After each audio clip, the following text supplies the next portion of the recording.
ঝিনাইদহের শৈলকুপা উপজেলার গাড়াগঞ্জ চণ্ডীপুরের গোয়ালঘরে প্রায় ১ দশক ধরে মানবেতর জীবনযাপন করছেন ৮০ বছরের বৃদ্ধা সাবিয়া খাতুন।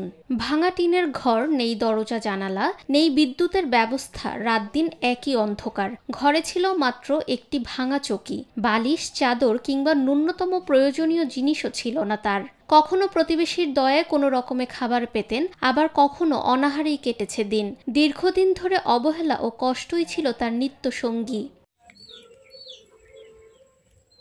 সম্প্রতি কয়েকটি সংবাদ মাধ্যম ও সামাজিক যোগাযোগ মাধ্যমে সাবিয়া খাতুনের করুণ দিন যাপনের খবর প্রকাশিত হলে মানবিক সহায়তা নিয়ে এগিয়ে আসে স্বেচ্ছাসেবী সংগঠন আর্ন অ্যান্ড লিভ ঝিনাইদহ জেলা শাখা।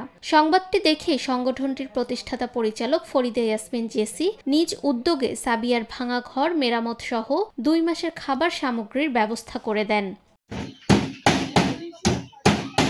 স্থানীয় সূত্রে জানা যায়, প্রায় ১০ বছর আগে স্বামী মারা যাওয়ার পর সাবিয়া হয়ে পড়েন সম্পূর্ণ নিঃস্ব। সন্তান না থাকায় ভাইয়ের ছেলের বাড়িতে নানা অবহেলা ও কষ্টে কাটছিল তার জীবন। মানসিক ভারসাম্যহীনতার কারণে কখনো কখনো তাকে শিকল দিয়ে বেঁধে রাখা হয়েছে।